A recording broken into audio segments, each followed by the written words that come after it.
À travers l'injustice du système que nous combattons au quotidien, nous avons demandé la réforme du système des Nations Unies. Nous avons demandé la réforme de la gouvernance mondiale qui, aujourd'hui, conditionne la vie de nos États. Et quels que soient par ailleurs nos efforts, si ces règles ne sont pas modifiées, eh bien, nous n'irons nulle part.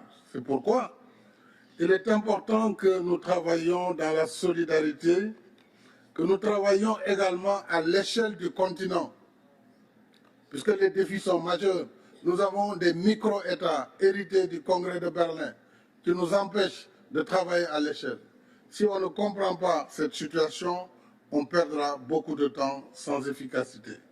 Je crois que la Russie, avec ses capacités en matière d'investissement, peut travailler avec l'Afrique sur ces grands projets régionaux. Et l'Afrique a besoin d'infrastructures de développement. L'Afrique a besoin de chemins de fer. Elle a besoin d'électricité, de barrages. Elle a besoin de la sécurité collective.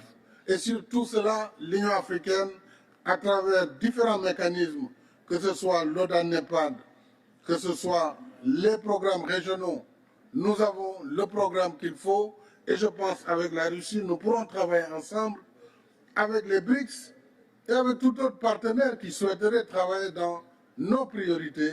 Nous pourrons ensemble bâtir une prospérité partagée. Je pense que, s'agissant maintenant de nos soucis, et notre souci principal reste la paix sur le continent. Notre souci, c'est la sécurité à l'échelle du continent et du monde. Nous souhaitons, Monsieur le Président, la désescalade pour aider à l'accalmie et à la restauration du libre commerce des céréales et des fertilisants. Ça, c'est mon discours depuis le premier jour du conflit russo-ukrainien. Puisque l'Afrique, au-delà du blé, produit des céréales. Nous produisons du mil, du maïs, du sorgho. Nous produisons toutes sortes de céréales.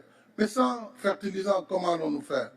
Donc, toutes les contraintes contre le commerce des céréales et des fertilisants doivent être levées. Mais ce soir, nous verrons le président et je pense que nous aurons l'occasion, sur l'initiative de la paix africaine, d'avancer sur ces sujets.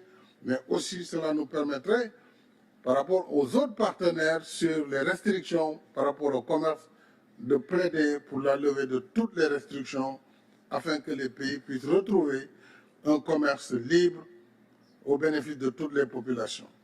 Monsieur le Président, je vais m'en arrêter là puisque je ne voudrais pas être plus long, mais nous souhaitons une action de la Russie à l'échelle de l'Union africaine dans le domaine de la sécurité. Nous avons une architecture de la paix pour l'Union africaine.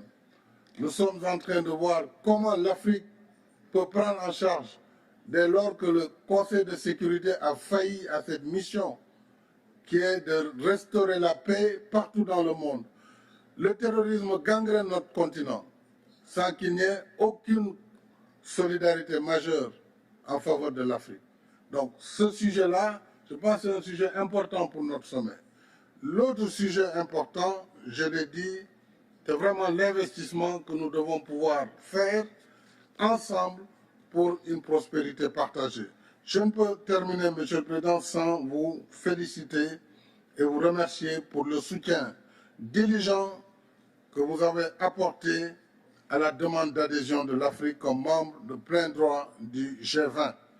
Cela participe de notre revendication pour une gouvernance politique et économique mondiale plus juste et plus inclusive, y compris par la réforme du Conseil de sécurité, afin que l'Afrique y trouve enfin une place plus conforme aux réalités de notre temps. Encore une fois, merci pour votre invitation et plein succès à nos travaux. Je vous remercie de votre aimable attention.